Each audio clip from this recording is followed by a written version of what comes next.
Hey, Shedeur, Joe Rico, My Live Sports Radio. First of all, congratulations. What a fantastic performance by you and your teammates.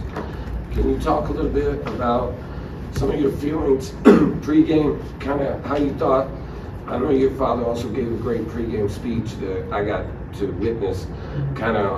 It was amazing. Can you talk a little bit about the focus and the level of intensity prior to the game, because you guys really showed everyone what you could do?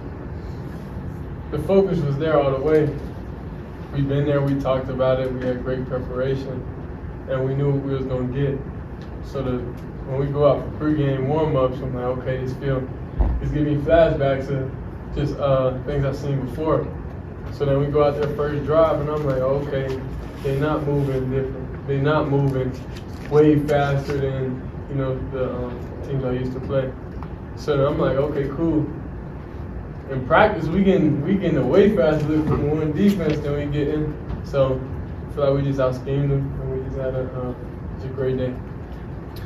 Shedeur, when you went back on film, you evaluated your own performance. Clearly, the school record, 510 passing yards. But how did you feel you played? I feel like it was all right. I feel like it was cool. I feel like I missed a lot of stuff.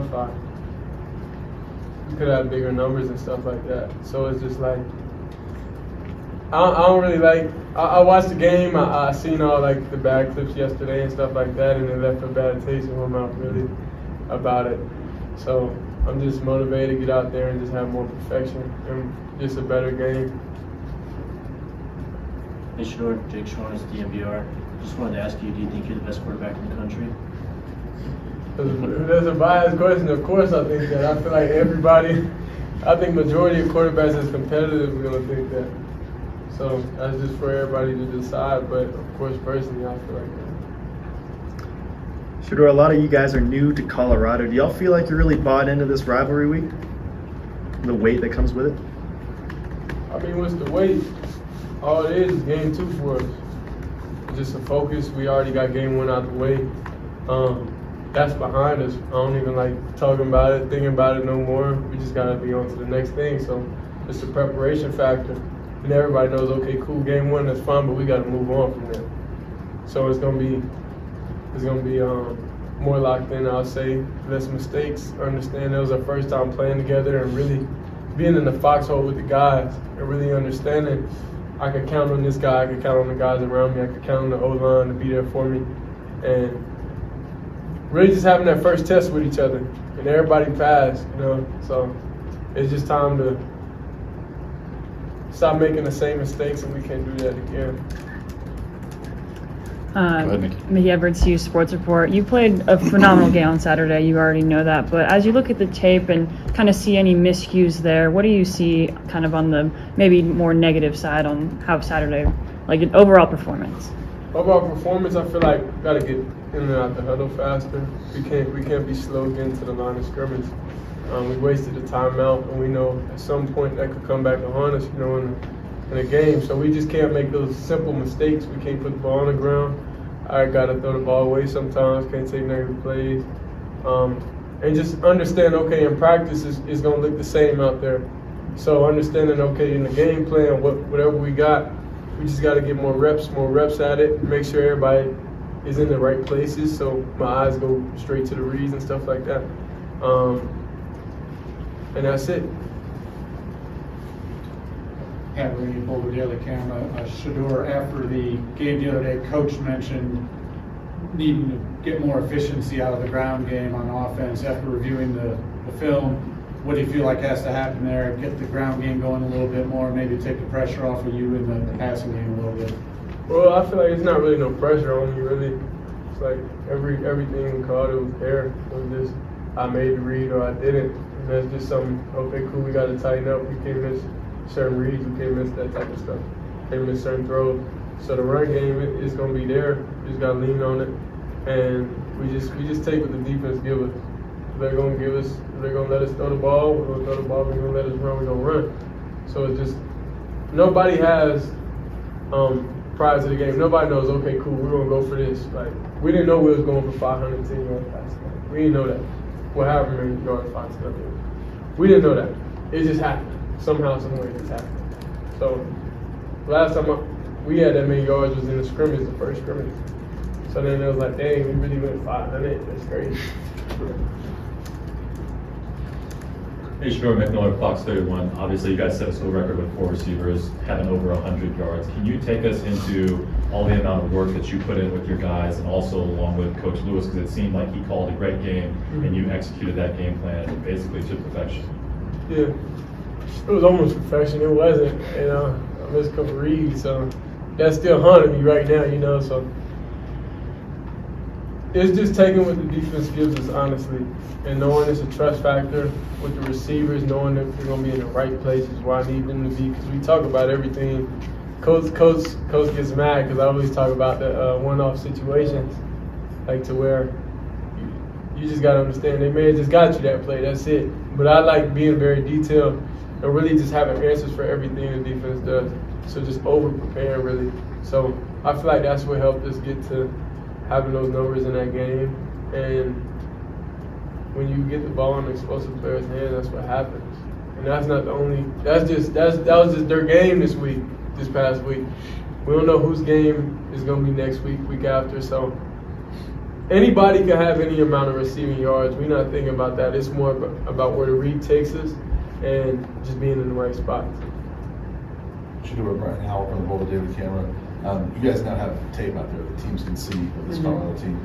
But do you as a student of the game, you kind of like the chess match that now goes into it, and you've now got to see what they're going to give you and try to play off of that? No, we kind of dictate what they're going to do.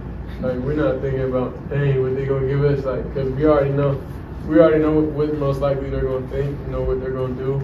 So it's just like, that's just what it is. So we just focus on, okay, how can we do this better? Like, how can I not miss this read? How can we get off the sideline faster and stuff like that? That's really simply it. If we just execute what Coach calls and do the right thing, he gives us the tools to make every play right almost. So if we're able to do that at a high level, then it's going to be hard to stop. Shedeur, Ariel Orsuto, 9 News. What have you learned about this rivalry with Nebraska since you've been here? And like, who's kind of taught you about it? What has the team taken from it? And what are you really looking forward to in this game specifically on Saturday? Don't wear red in the facility. I got to take the red shirt off my website with my clothes this week. I got to make that call when I get locker room.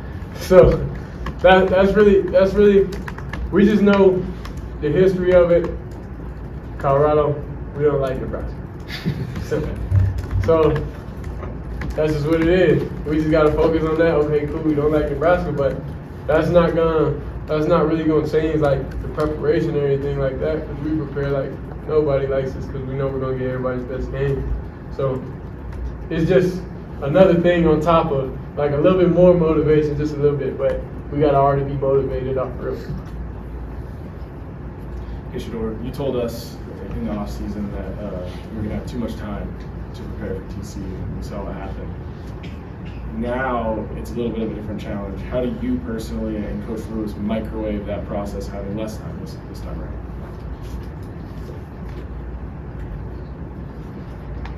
I would say I just understand the scheme.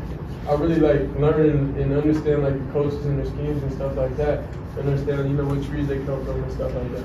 So it's really just being a student, knowing this week, okay, cool, we're not gonna have as much time as we had. So now a lot of time gets cut out. Like a lot of time it's more focused on just watching football. Different teams that run the same scheme, different prior games that I played in the past that run a similar scheme, stuff like that, understanding their players and really knowing them intimately. So that's really it. They got a lot of talented players. They got good D linemen, they got good backers, they got good Ds. So it's like just being just understanding what we got on the table, understanding what they got. Carlos. This is your Carlos from DSN. What did you talk about 4th down, 4th and 2, and down by 7? What was going through your mind? And how much does your work with Tom Brady impact those serious, stressful moments in the game? All right, I'm gonna answer the first question. You gotta ask the second one again. All right, so the 4th and 2, it's like I know everybody. I'm up there. I'm like 4th and 2, dang. So then I know everybody's feeling like, dang, what they gonna do right here? And I'm in my head like, dang, it's 4th and 2. But I've been there before, you know, so it's like, this is not my first 4th and 2 game on the line situation. So I'm like, okay, execute the play call. That's it. If that ain't there, then extend the play, do something, make it happen. But like, I'm human too, so how y'all feel, y'all be like, dang, it's 4th and 2, what's gonna happen? But on the 3rd and 16 with try, it was like, find a one-on-one, find the best matchup, and put it there, and that's it. So 4th and 2 is like, ain't no way we losing this game. It don't matter what's going on. The throw ain't there, we gonna get it some way, somehow. Like, we're not going out like that. So that's it. And how much does your work with Tom Brady that you were working on impact those situations? It impacts it a lot because 4th and 2, it's not a big pressure situation to me because every down you should treat it the same, like it's a high pressure situation, like games on the line, because you don't know when the plays could dictate the game. You don't know which down, what it could be, interception, fumble, anything like that. So every play is a seriousness it has to me. That's just more serious because, okay, game on the line. But to me, every play is serious. But working with Tom, it was just talking to him and understanding, okay, how to improve each week. He texted me after the game, don't be satisfied. Like, it's cool. So it was cool hearing from him, knowing he's still watching and stuff like that. But just working with him, it really helped me just understand. Don't focus on the good things. We did that. That's night and day. We're gonna do that regardless. Focus on the bad things. Focus on the things that we wasn't able to do at a high level. So improve that, then you got full armor everywhere.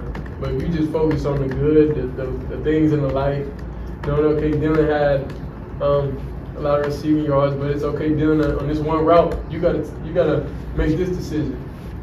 So it's just really just like highlighting the bad things that we did and watching it over and over and over and giving us that bad feeling like we can't make the same mistake.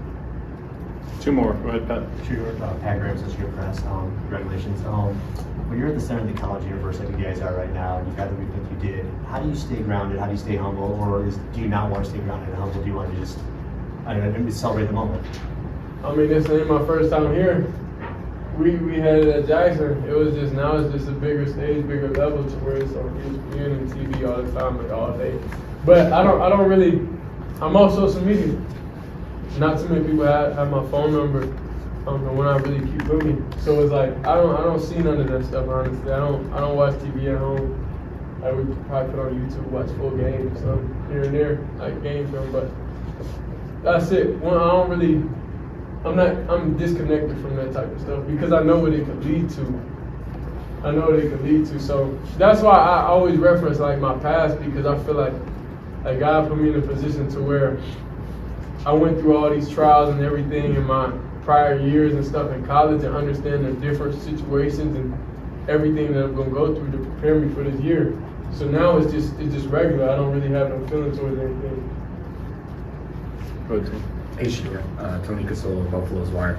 You talk about that human element or the emotions of the game. Can you give us a little sneak peek what's going through your mind trying to watch the defense seal the game for you guys last weekend? Really, it's just me talking to the O-line.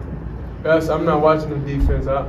I just don't like watching because I feel like when I watch, something may happen, so I just don't watch. So then I just get the guys together and tell them like, hey, bro, we're going to have another drive. We're going to get it, bro. Ain't no way we losing this game. So it's really like a real intimate moment with the O-line, and that's where I feel like that's my highlight of the game, is really being able to look those guys in the eyes and know, like, they got my back.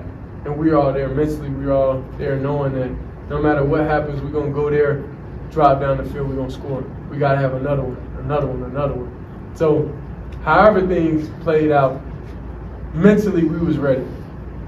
So that's really our main mindset, I'll say, offensively, and knowing just no matter what, if they're doing good, if they're doing bad, that shouldn't affect us. We should have to want to score every drive that we can. And if we don't, then we kind of failed ourselves. All right, thanks, Shedeur. Thank you.